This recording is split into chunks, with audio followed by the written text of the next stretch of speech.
Ya, menakar kekuatan militer Indonesia menjadi tema fact check kita di siang hari ini. Benarkah memang militer kita lemah? Seperti yang disampaikan oleh calon presiden nomor urut 02, Prabowo Subianto. Ada rekan saya Eko Frimandani yang akan mengulasnya dalam segmen fact check berikut ini. Eko, silakan. Ya, terima kasih Wahyu. Benar sekali, pasca debat keempat yang berlangsung pada Sabtu malam kemarin, isu kekuatan militer kita masih menjadi perbincangan di tengah masyarakat. Mari kita cek faktanya berikut ini. Benarkah militer kita lemah dengan negara lain? Fakta pertama yang kami rangkum dari laman situs globalfirepower.com yang menyatakan Indonesia masih menempati urutan ke-15 dari 136 negara di dunia. Ini berarti Indonesia menempati posisi pertama di Asia Tenggara atau dalam kata lain nomor 8 di benua Asia.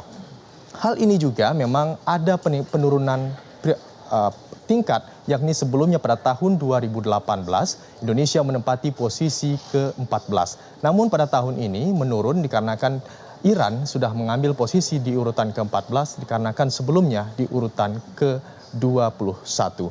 Kita melihat apa yang membuat sebuah negara berhak menempati posisi tersebut. Ada beberapa variabel yang menyatakan sebuah negara berhak untuk menempati posisi tersebut. Dari situs laman yang sama, ada 50 variabel untuk menyatakan sebuah negara pantas untuk dikatakan sebagai negara terkuat di dunia. Indonesia sendiri jika mengacu kepada jumlah ada baik itu prajurit dan juga alutsista dan juga anggaran, Indonesia saat ini memiliki 800.000 prajurit aktif. Hal ini memang menurun jika dibandingkan pada tahun sebelumnya, yakni sudah mencapai 900.000. Namun dikarenakan adanya masa pensiun dan juga pengunduran diri atau pemberhentian, saat ini tersisa 800.000. Kemudian juga dari sisi kendaraan lapis baja, Indonesia memiliki 1.300 kendaraan lapis baja yang saat ini bisa digunakan untuk mengantisipasi keamanan Indonesia. Kemudian juga dari sisi pesawat, Indonesia memiliki 451 pesawat.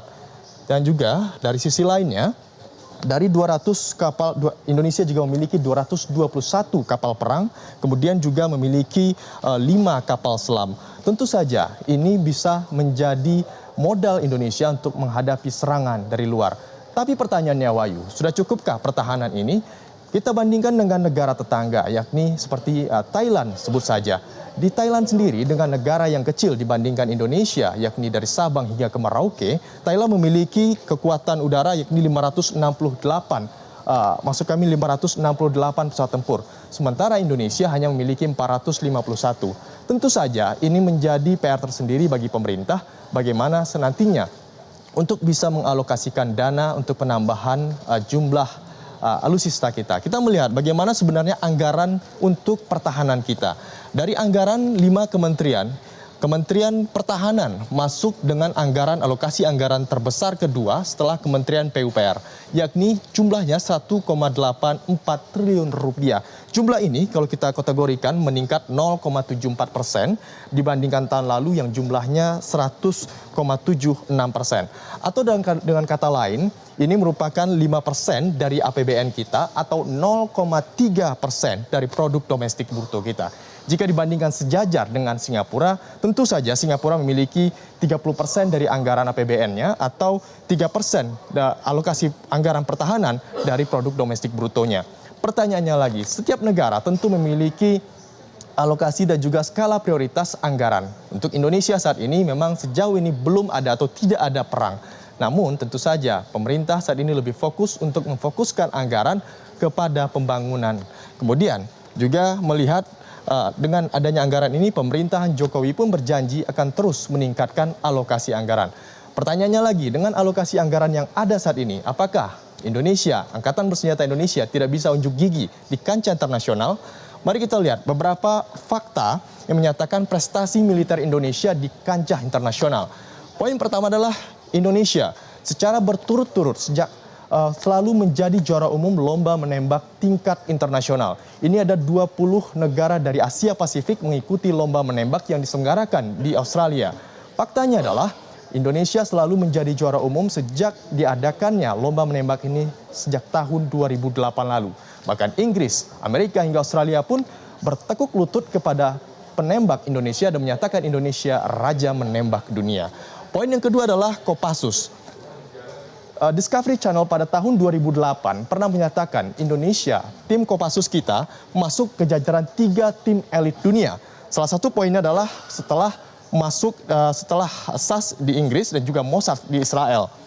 Ini juga menjadi pertimbangan negara lain betapa Kopassus dianggap disegani oleh masyarakat internasional. Terutama juga ada beredar bagaimana latihan Kopassus kita yang merayap di dalam lumpur dan juga ditembaki dengan peluru tajam.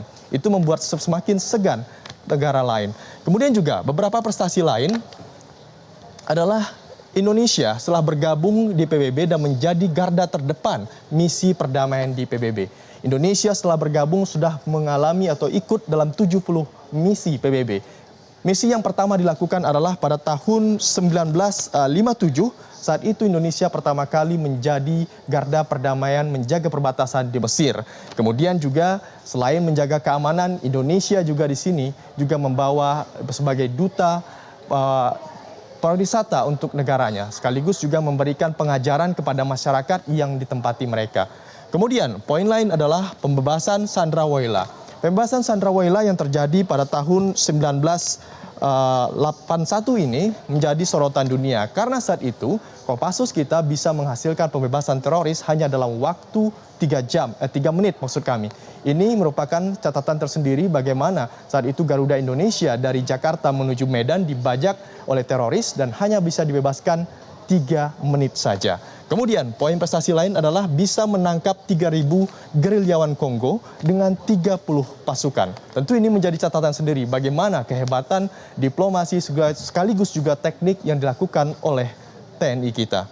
Kemudian melihat dengan fakta dan juga prestasi yang dimiliki oleh kita, TNI kita, tentu saja kita belum bisa berbangga diri. Karena faktanya ada ancaman yang lebih nyata hingga saat ini, yakni adalah ancaman perang cyber sekaligus juga ancaman perang dagang. Dari data yang kami peroleh, ada Indonesia memasuki tempat kelima yang menjadi ancaman serang cyber terbesar di dunia. Dari tahun ini ada 2,23% jumlah serangan ke Indonesia. Ini meningkat dari tahun sebelumnya, yakni 1,67%. Beberapa hal yang perlu ditindaklanjuti adalah bagaimana situs-situs keamanan yang menjadi bahan vital di Indonesia seperti Seskap, KPAI, KPU Yogyakarta, situs Lemhanas, sekaligus juga Kemenkominfo sendiri pernah diretas. Apalagi kita menyambut tahun pemilu, tentu saja basis data KPU perlu diwaspadai. Kemudian pertanyaannya juga, Presiden Rusia Vladimir Putin pernah mengingatkan jika artificial intelligence atau kecerdasan buatan nantinya bisa menguasai dunia. Tentu saja Pindad selaku PT Plat Merah juga bisa mengantisipasi dengan membuat sejumlah perusahaan dengan juga alutsista tanpa menggunakan awak seperti pesawat tanpa awak dan juga kapal tanpa awak. Dan yang terpenting adalah keamanan suatu negara bukan hanya di tangan TNI dan juga Polri, tapi keamanan suatu negara berada di tengah masyarakatnya. Begitu juga di saat negara lain tengah berlomba-lomba, tengah menuju bulan, kita masih saja ribut karena beda pilihan. Persatuan dan keamanan ada di tangan kita. Demikian Wahyu. Ya, penutup yang sangat apik dari Eko Frima Andani. Saya ingin tambahkan satu hal, Eko, mungkin beberapa waktu lalu saya sempat berkenalan dan sekarang cukup dekat begitu dengan seorang tentara pasukan khusus di Cyprus, Mayor, yang mengatakan bahwa ketika saya berkenalan dari Indonesia, dia mengatakan, oh yang tentara Anda memakan ular ya dengan mentah-mentah. Gitu. Jadi memang kita sangat dihargai di dunia internasional.